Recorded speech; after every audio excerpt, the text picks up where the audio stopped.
But let me start off by saying that it seems to me that down through the ages, in pretty much every corner of this world, there have been um, scattered individuals who found themselves on this inextricable, restless, hungry search for something. They maybe something ineffable that they intuited but somehow couldn't quite exactly name. And that search led them to kind of bypass many of the normal accumulations of moving through an adult life, whether it be progeny or accumulation, wealth, status, agency, power. Somehow none of those things ever really became significant factors in their life. And there was something inward that they sought. And this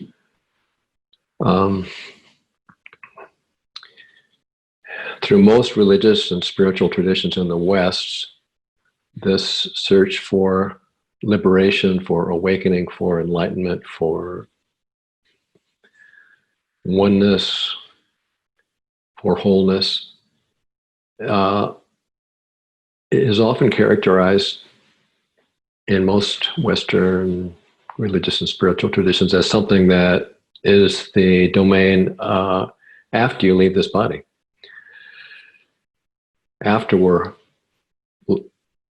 we exit this world, this place where there's harmony, peace, wholeness, expansion, spacious openness, as opposed to, well, I wouldn't say as opposed to, there are, down through those same ages, there are individuals who did actually achieve in this Western world that unity with that singular, transcendent, limitless, unified field, which is the all of everything. Everyone from, I don't know, St. John of the Cross and Teresa of Avila and Julian of Norwich and Meister Eckhart and lots of others have written about this or spoken, and then their words are transcribed about this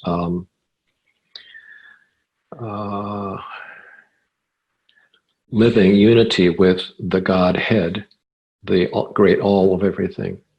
But largely, I would say it's accurate to say that it's thought of in most Western spiritual and religious traditions to come through the ages is the domain of the afterlife. But in the East, the opposite is the case, particularly in India, which is the home of both Hinduism and Buddhism, which have really extensive and detailed and nuanced discernment about all the subtle dimensions of one's interior life, from intention and attention and perception and cognition and the flow of experience that is immensely detailed descriptions of, and many and various paths to achieve that connection with the source of thought, which is, in that view, the source of creation. The source of thought is the source of creation. The unmanifest, silent, pure field of consciousness is that from which all of this manifest, changing fluctuation of phenomena we call life. And in those traditions, Buddhist and Hindu traditions, it was fairly common for people to achieve this oneness and to walk around speaking about it. Being liberated while alive, while in this body, still acknowledging and speaking from that empty, silent, spacious reality, which is rarely experienced by many, but yet true for everyone. Yeah. And one of the traditions that emerged from that land is this one that we're involved in, this tantric process that we talked about in the first session of these three, this Trillium Awakening. And it's a path where the revolutionary question that's asked is, what if there's nothing to renounce? And all of the do's and don'ts and prohibitions and injunctions about spiritual processes are not in effect here so much, where things that are often thought of as obstacles are embraced, and through that embrace transformed and ultimately realized not to have been an obstacle in the beginning. So what I wanted to talk about a little bit is the farther reaches of this awakened life that begin to occur sometimes early on, but more consistently later on. And things that I can speak to are the ones I mentioned in the introduction, the description of this sitting. Moments of awe, and I guess I would say that awe is sort of like wonder without pride or expectation, or it's appreciation along with a kind of vastness. There's always some feeling of vastness in the midst of these moments of awe, despite whatever else perceptually is going on as you look out the window and behold this beauty that's before you. And beauty is the second one that I mentioned, and it is I would define it as kind of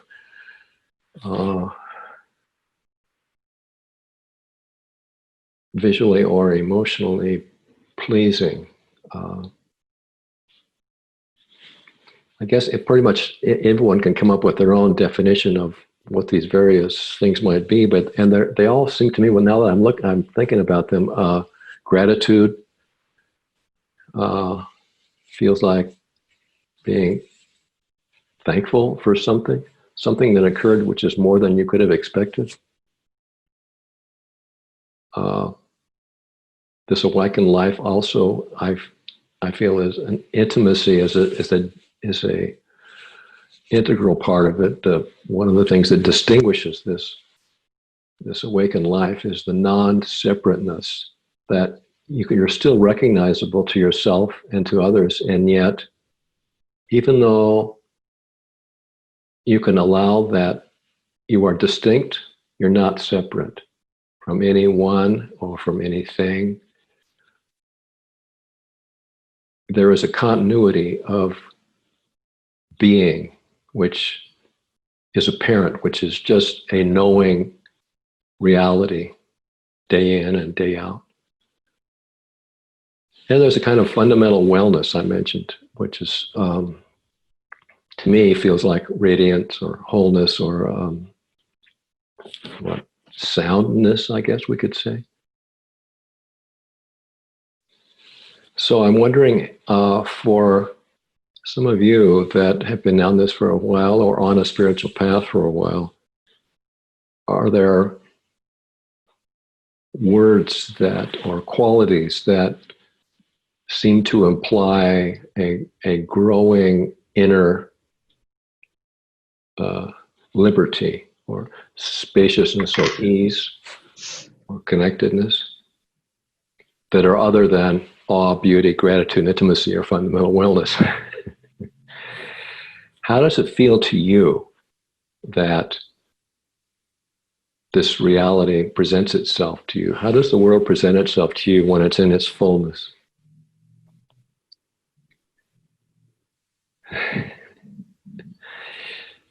And that the floor is open. Maybe do this if you want to. Okay, Francesca? Yeah.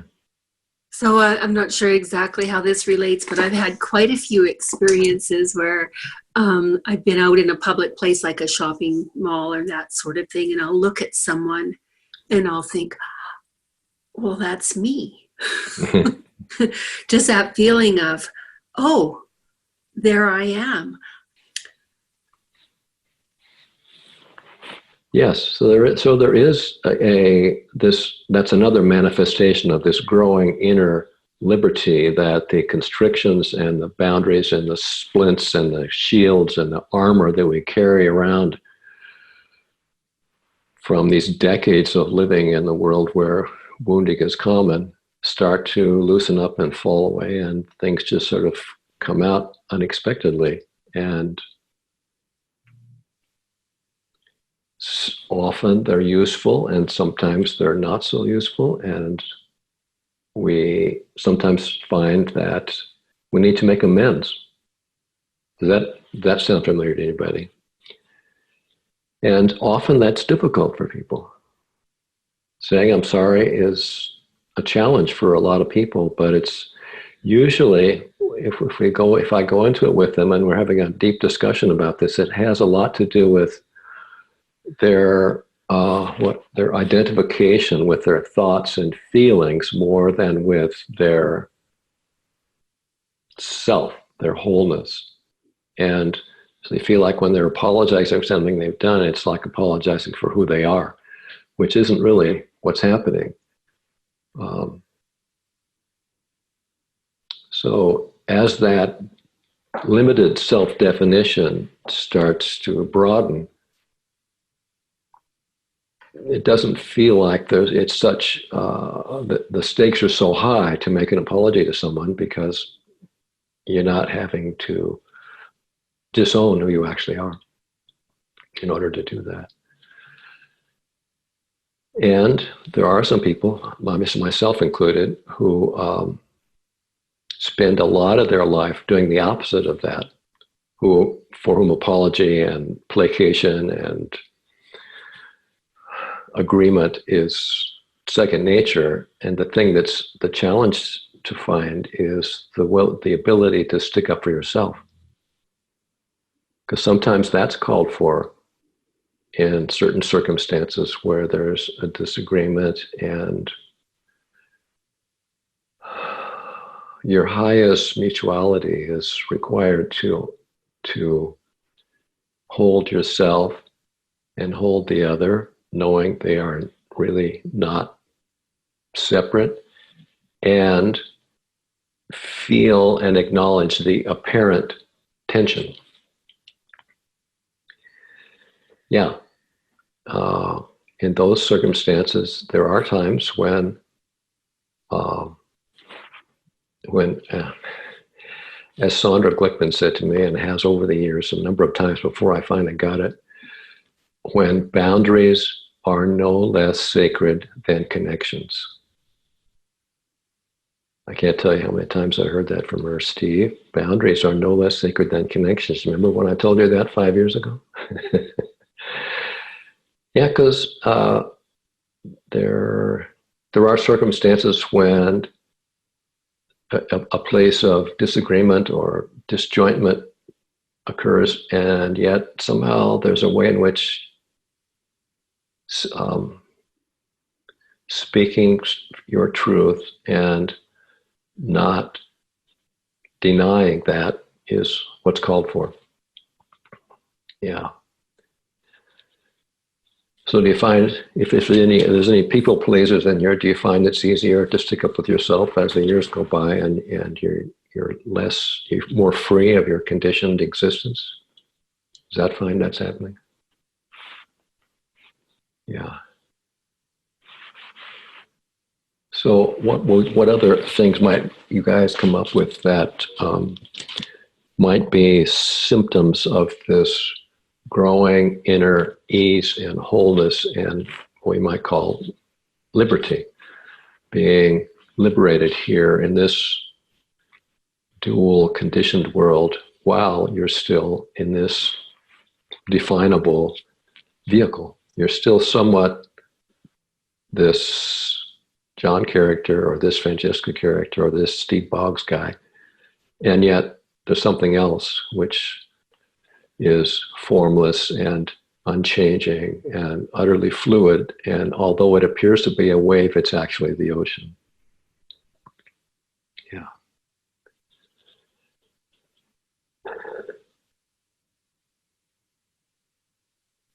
Yeah, so Francesca has something to chip in. Thank you. Well, it's just to add to something that you said about thoughts coming forward, and what I've discovered, quite to my surprise, mostly when I've been teaching my own groups and sort of things, but when I guess started through all of this path, that if I have a strong urge to say something, or something, if something comes to say, I don't filter it anymore. Which was a very much a pattern in my own life of really kind of looking at it from all sides before I would Right. say it, not wanting to be wrong, not wanting to Right. that or offend, all of that. And I've just learned to trust that if that's there to say, then I say it. And sometimes I wonder, well, what the heck am I even doing, saying this? But I've just learned that it backs my energy really, really strongly if I don't allow that to flow. Yeah. And I also wanted to say, in terms of, saying you're sorry and that sort of thing, Mm-hmm. in general, I don't have much of a problem with that. If I feel like I've stepped on somebody's toes or that sort of thing, it's actually, I'm pretty good with that. Where I have a challenge with it is with my life partner. Yeah. Where That's true.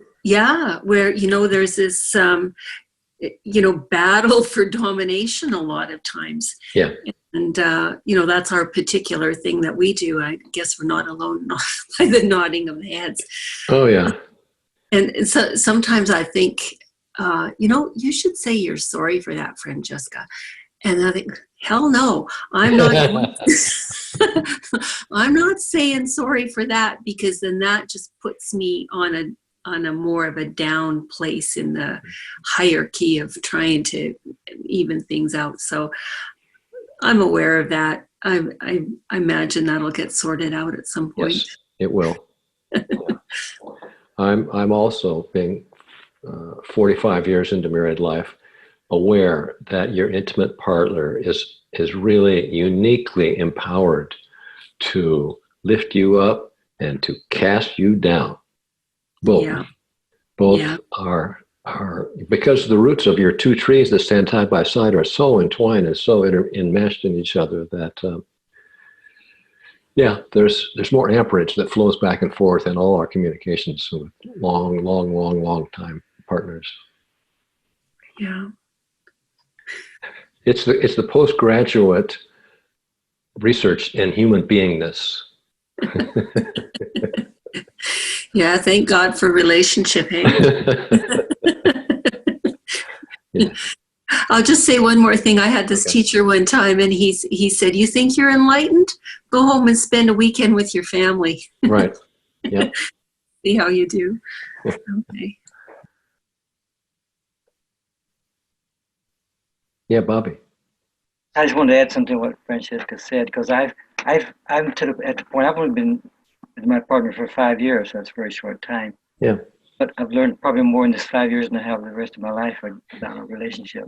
Yeah. So, but I feel that when I need to say I'm sorry, it's usually when I'm hurting the other person. Not from what I did or about me. It's about, did I step on it? Like I said, did I really actually, with my rightness, did I hurt this person? Because I can still be right. Right. I apologize for just that. Yes. Good. That's a very subtle discernment, and thank you for that. Yeah.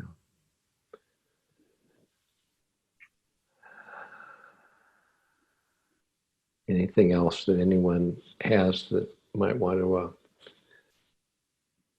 chip in on this discussion about the growth of inner liberty and how it might show up for you in your particular life? Yeah. Francesca. Oh, sorry, Clarice. It's a real simple one, but Yeah. I've read about unity consciousness, and I feel how sometimes it's flowing into me, because I guess the thing I love most in life is my cat. And once in a while when I look at my cat's face, I feel my same energy, like I'm looking at myself. And I don't make it insignificant, because that's a big deal to me, to feel that unity consciousness to this unbelievable animal who's so intelligent. Yeah, it's part of this awakening process that we encourage you to not miss the small things. These little coincidences, or these little confirmations that something subtle is different here. Yeah, that's how this comes on. Thank you. You talk about being relaxed too. That's an important aspect of coming into the consciousness. Yeah. So it's in those relaxed moments that those feelings arise. Yeah.